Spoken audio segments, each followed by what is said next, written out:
اور کاکولس مل کے بہت اچھا اثر دکھاتے ہیں. اگر اور کوئی دوا بھی نہ ہو تو سفر کی متلی میں نیکسوامی کا کاکولس کا مکسچر عموماً بہت مفید ثابت ہوتا ہے. بعض بار بچوں کو پتہ بھی نہیں لگتا، پھر ہنستے کھیلتے. اور اگر ہوائی جہاز میں متلی ہو تو اس کے ساتھ آرسنک بھی ملا لینا چاہیے، کیونکہ ہائٹ کی دوا آرسنک ہے.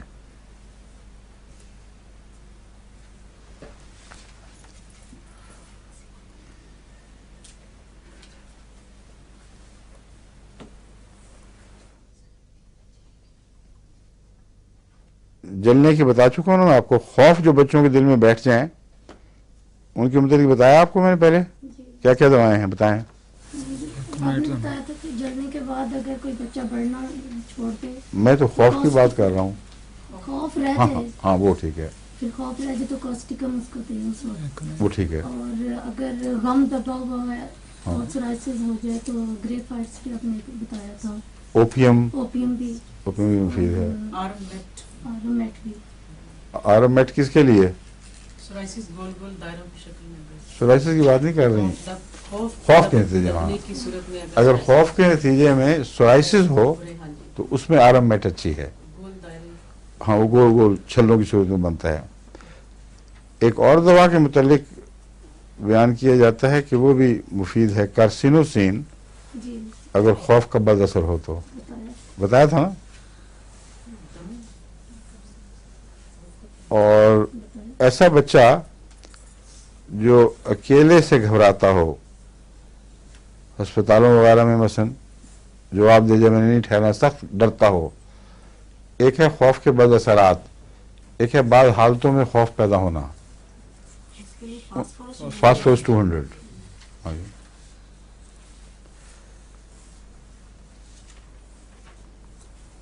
اور دمے کی دواؤں میں وہ تجربہ میں نے کہا تھا کر کے دیکھیں. آرسنک آیوڈائڈ چھوٹی طاقت، بعض ڈاکٹروں نے اس کی بڑی تعریف لکھی ہوئی ہے، کبھی مجھے استعمال کرنے کا موقع نہیں ملا. آرسنک آیوڈائڈ چھوٹی طاقت میں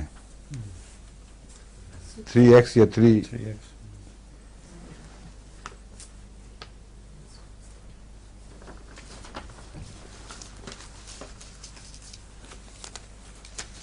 اب وہ خط مل گیا ہے جاپان والا، حافظ امجد صاحب والا.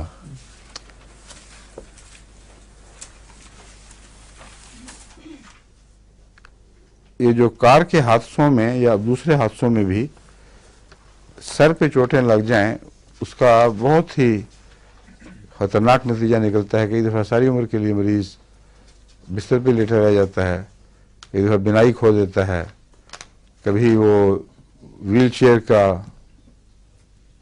اسیر بن کے رہ جاتا ہے.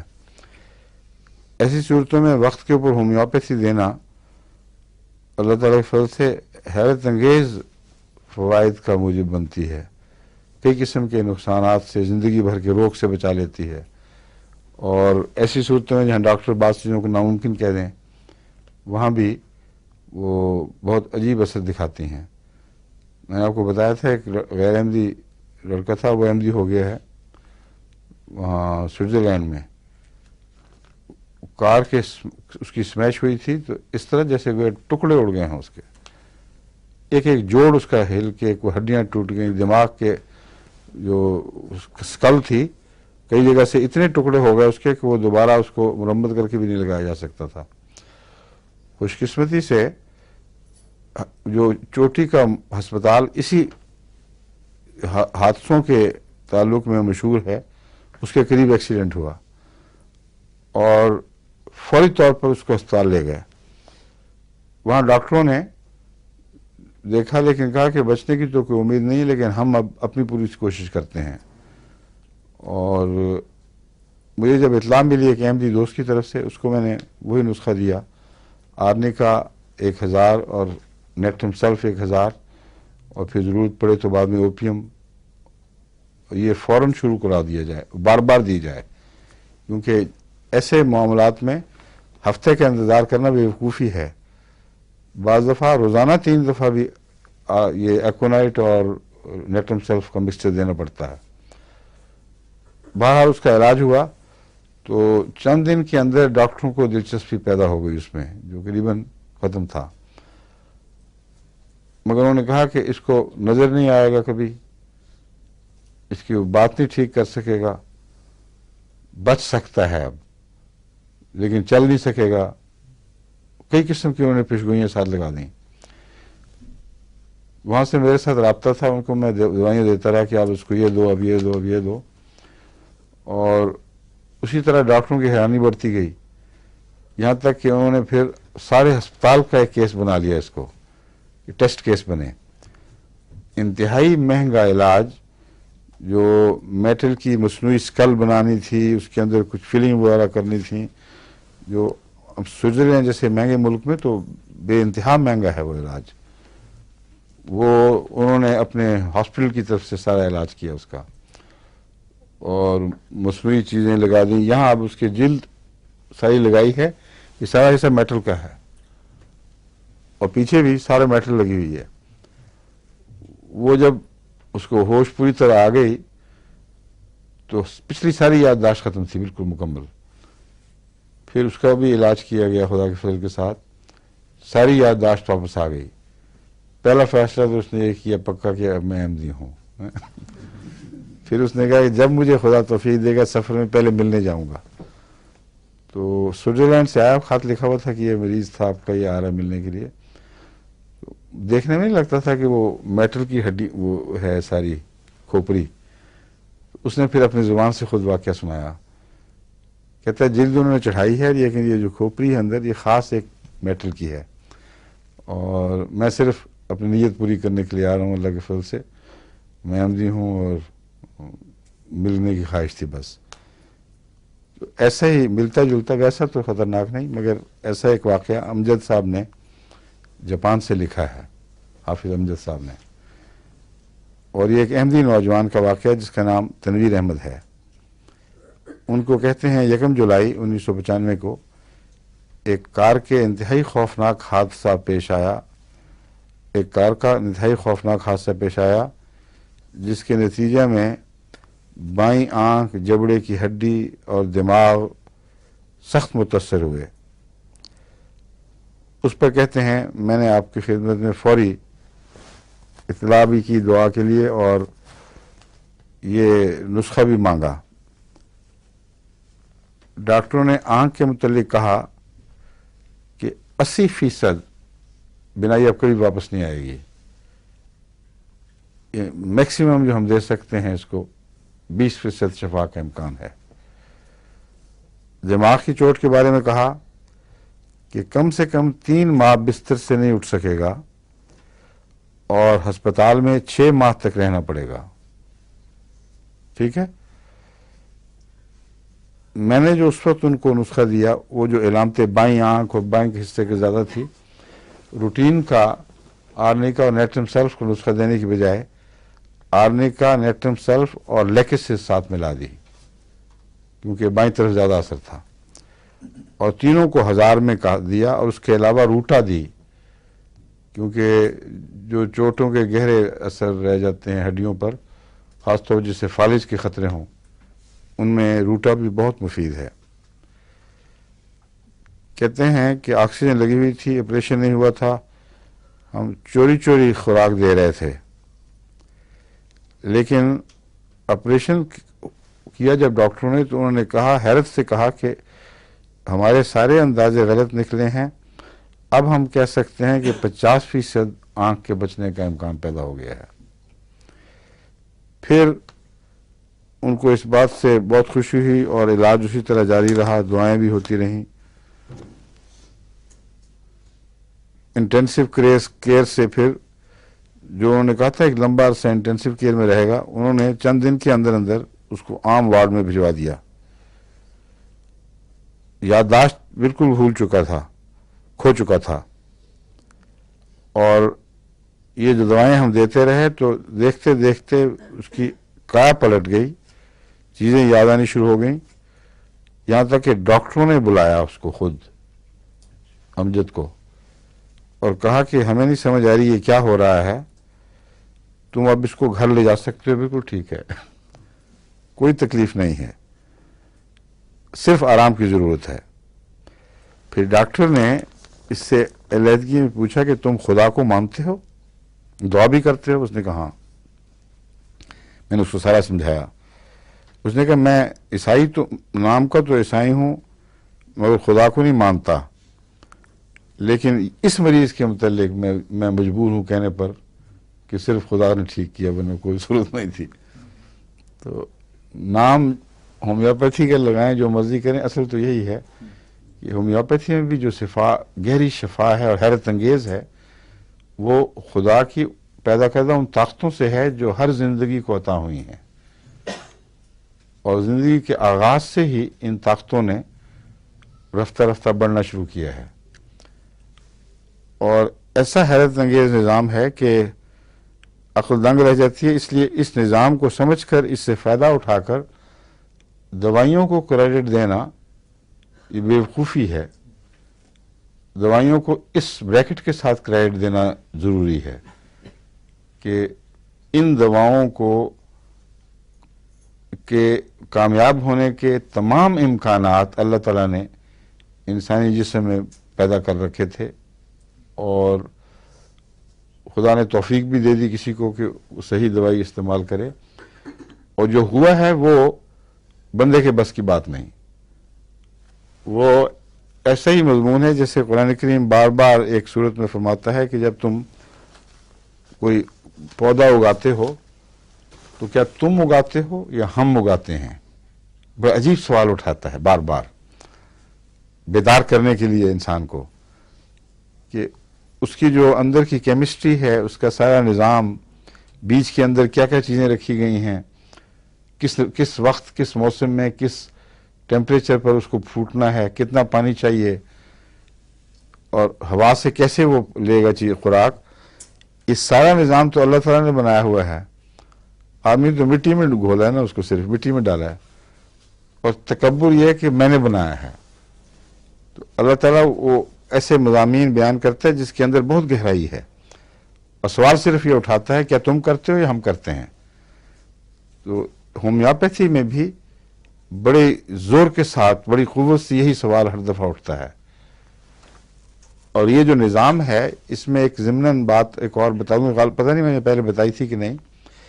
جس دفاعی نظام سے ہم فائدہ اٹھاتے ہیں, اس کے بعض ایسے پہلو ہیں جن کی ان اسپیشلسٹ کو بھی آج تک سمجھ نہیں آ سکی جو اس کے چوٹی کے ماہر ہیں, یعنی طبی رد عمل کا نظام.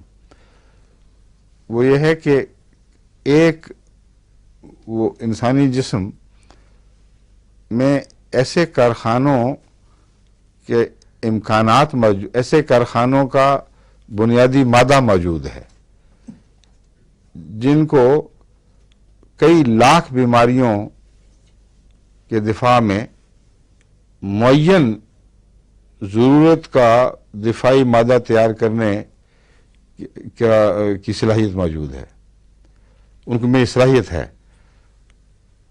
ہر مرض جو ہم پر حملہ کرتی ہے اس کے جواب میں ایک خصوصی اینٹی باڈی بنتی ہے. یہ مطلب نہیں ہے کہ اکٹھے اینٹی باڈی بن گئی جب سب ختم ہو گیا جواب. جب تک اسپیسیفک انفارمیشن ٹی سیلز کو نہ ملے اور پھر آگے وہ منتقل نہ ہو اس میں گودے کے مادے میں یا جہاں جہاں بھی وہ دوائیں بن رہی ہیں, کہ اس وقت مرض کی یہ کیفیت ہے کہ یہ اس قسم کے جراثیم ہیں یا اتنی مختلف قسم کے جراثیم ہیں, ان کی شکل, ان کا ناپ یہ ہے, ایگزیکٹ ناپ بھیجنا ضروری ہے. اتنے موٹے ہیں یا اتنے چھوٹے ہیں, اور ان کے اندر اتنے کانٹے نکلے ہوئے ہیں, اتنے کونے کھترے ہیں یا اتنا راؤنڈ ہے. ایگزیکٹ میئر جو محتاط سے محتاط درزی بھی ایسا ناپ نہیں لے سکتا. وہ پیغامبر سیل جو غالباً RNA اس میں کام آتے ہیں, وہ پہنچاتے ہیں پہلے بعض گلینڈز کو جو اس کام کے لیے مقرر ہیں, اور وہ چیزیں موجود نہیں ہیں. وہ سپاہی جنہوں نے جوابی کارروائی کرنی ہے ابھی وہ پیدا ہی نہیں ہوئے. لیکن ان کو بین ہی اس طرح پیدا کرنے کا نظام، اس کی پوری سہولتیں موجود ہیں. پھر جب وہ پیغام پہنچے گا تو وہ پیغام آگے پہنچایا جائے گا اسپیسیفک آرڈر کے طور پر. آرڈر بک نوٹ تیار کیا جاتا ہے نا اسپیشل، کہ یہ آرڈر ہے، تم نے یہ بنانا ہے. اور وہ جب آرڈر پہنچتا ہے تو وہ بنانا شروع کر دیتے ہیں. وہ اگر ٹھیک آرڈر ہو تو عین نشانے پر جا کے وہ پڑھتے ہیں پھر، اور پھر ان کا مقابلہ دوسرے بیرونی دشمن نہیں کر سکتے. لیکن صرف بیرونی دشمنوں کے لیے نہیں، اندرونی دشمنوں کے لیے بھی اس کو سہولتیں موجود ہیں. خون کا اخراج ہو رہا ہے، اسے روکنے کے لیے فلاں فلاں گلینڈ کو حکم دو، فلاں مادہ بنانا شروع کر دیں وہ جو خون کے دوران رجحان کو روکنے کے لیے ہے. پتلا ہو گیا ہے، اس کو مناسب گاڑھا کرنے کے لیے یہ حکم دو.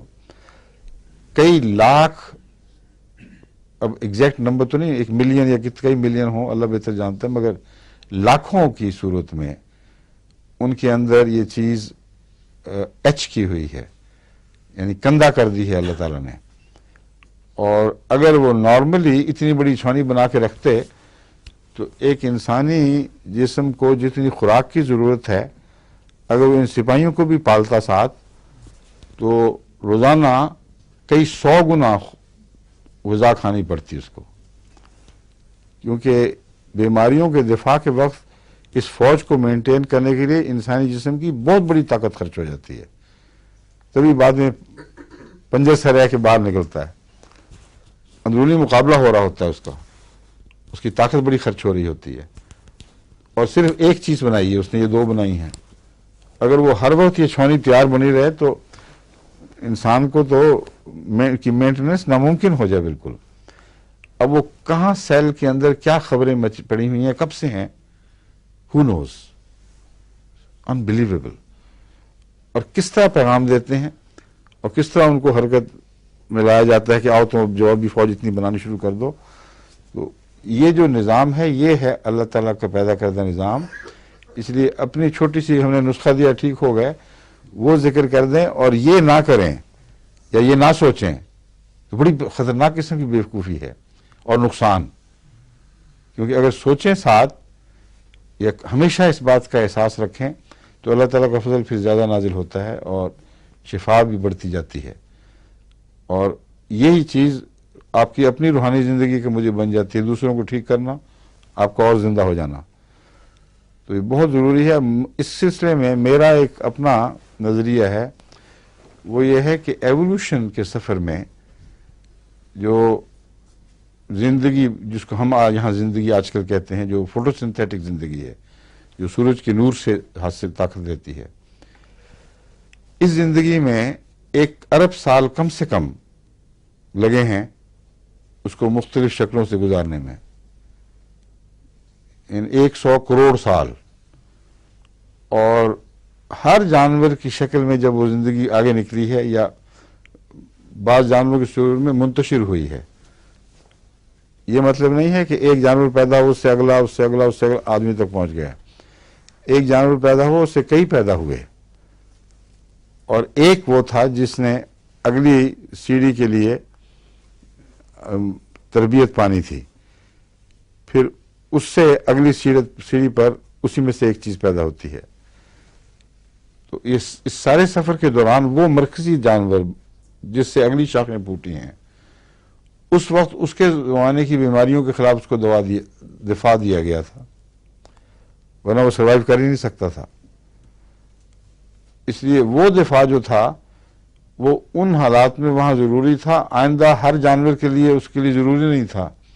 ایک دفعہ جب خدا نے پیدا کر دیا تو اس کو پھر سٹیک کیا ہے لائبریری میں، جو جینز کی لائبریریز تھیں ان کے اندر سٹیک کیا ہے، اور 1 ارب سال میں جتنی امکانی بیماریاں زندگی پر حملہ کر سکتی تھیں ان کی پوری لائبریری انسان کے نام منتقل کر دی. اور یہ وہ لائبریری ہے جس سے ڈاکٹر بھی استفادہ کرتے ہیں، از خود مریض استفادہ کر رہے ہیں. اور ہومیوپیتھی میں بھی اسی لائبریری کی طرف، اس معین کتاب کی طرف پہنچنا ضروری ہے جس میں اس کے دفاع کا نقشہ کھینچا گیا ہے اور معین آرڈر ہے.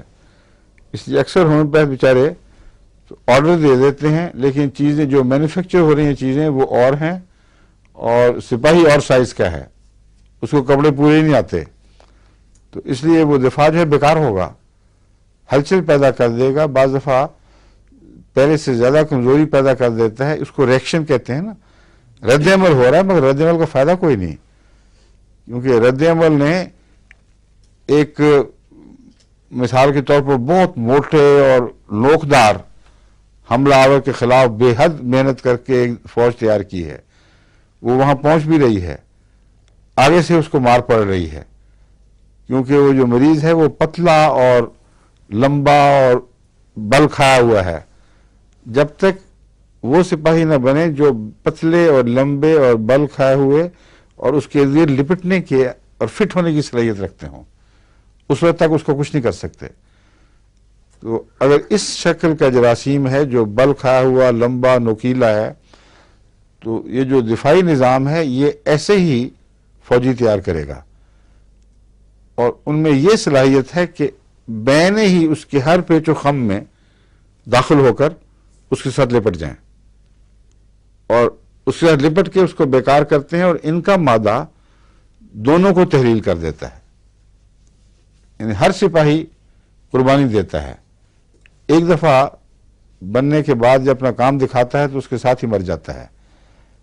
وہ جو ہے وہ پیپ ہے, اور کہتے ہیں پیپ پیدا ہو گئی ہے زخم میں یہ وہ, اور نہ پیپ پیدا ہو بڑے سخت ڈر لگتا ہے, پتہ نہیں کیا چیز ہے, کینسر نہ ہو. تو یہ پیپ پیدا کرنا یہ مطلب نہیں ہے کہ یہاں ٹکور ہوئی پیپ ہو گئی, وہاں یہ جب تک سپاہی جوابی سپاہی نہ بنے اس یا ان جراثیم کے بین ہی شکل کے نہ ہوں اور ان کو لپیٹنے کی طاقت نہ رکھتے ہوں. اس کے علاوہ بعض ہیں جو موٹے موٹے بھدے بھدے سے سفید رنگ کے, وہ ویسے ہی لپیٹنے کا کام کرتے ہیں. فیگوسائٹس کہتے ہیں ان کو, لیوکوسائٹس, اور ان کی بھی شکلیں الگ الگ ہیں, دیکھنے میں وہ ایک ہی شکل کے ہیں مگر ہر لیوکوسائٹ ہر مرض کے کام نہیں آتا. کتنی اس کی قسمیں آپ نے شناخت کی ہیں ڈاکٹر صاحب؟ ون آف دی لیوکوسائٹس کی ایک قسم ہے. جی حضور, ہاں. بہت سے مختلف وائٹ سیل جو باہر. جی جی اسی کی بات میں کہہ رہا ہوں. جو یہ وائٹ سیلز ہیں جی سر, ان کی کتنی قسمیں آپ سائنس دانوں کے علم میں آ چکی ہیں؟ یہ اندازہ نہیں پتا. بہت سارے بہت مختلف قسم کی. یہ جس کی ڈسکرپشن عام کتابوں میں یہ ملے گی نا کہ وہ فیگوسائٹس یا لیوکوسائٹس, سفید وائٹ سیلز, وائٹ کارپسلز کہتے ہیں ان کو. ہاں وائٹ بلڈ سیلز یا کارپسلز بھی نہیں حضور, وہی وائٹ بلڈ سیلز اور لیوکوسائٹس. ہاں لیوکوسائٹ یہ پیدا ہو گئے, انہوں نے اس کو مریض حملہ آور کو لپیٹ لیا, خود بھی مر گیا, اس کو بھی مار دیا. یہ لپیٹنا اس طرح نہیں ہے جیسے کمبل ڈال کے لپیٹ دیا, ان کو فٹ ہونا پڑتا ہے, اور جب تک وہ اس کے مقابل اس کے سائز اس کی شکل کے فٹ نہ ہوں اس وقت تک وہ فائدہ نہیں پہنچا سکتے. تو یہ وہ ہیں جن کے اندر یہ اور کچھ اور ایسے دفاعی چیزیں ہوں گی, مجھے تفصیل یاد نہیں, جن میں لامحدود امکانات انسان کے دفاعی پیداوار کے نظام میں موجود ہیں. حرکت میں وہ اس وقت آتا ہے جب اس کو معین پیغام ملے, اور یہ اندر اندر پیغام مل رہے ہیں, جسم خود ہی پیدا کرتا ہے. اس کے کیس میں بھی جو وہ کہتے ہیں, میں اگلا باقی حصہ سناؤں. ہاں سب سے بڑی بات تو یہی کہ اب وہ مریض اللہ تعالیٰ کے فضل سے بالکل ٹھیک ہو چکا ہے, اور ڈاکٹر حیران رہ چکے ہیں گئے ہیں سارے ہسپتال کے. وہ کہتے ہیں نظر اس کی نہ صرف یہ کہ واپس لوٹ آئی ہے بلکہ بہت معمولی نقصان ہے. اس کو جو شیشہ لگایا انہوں نے, ڈاکٹر صاحب کو پتہ لگے گا اس کا کیا مطلب ہے, مجھے تو نہیں سمجھ آئی. وہ کہتا ہے ڈاکٹر حیران رہ گیا کیونکہ نمبر اس کا 00.06 ہے. بہت تھوڑا سا, بہت ہے. یو نو بیٹر ہے, بالکل. جس کو کہتے تھے کہ 80% آنکھ کے ضائع ہونے کا ہمیں غالب یقین ہے, یہ غالب احتمال ہے, اور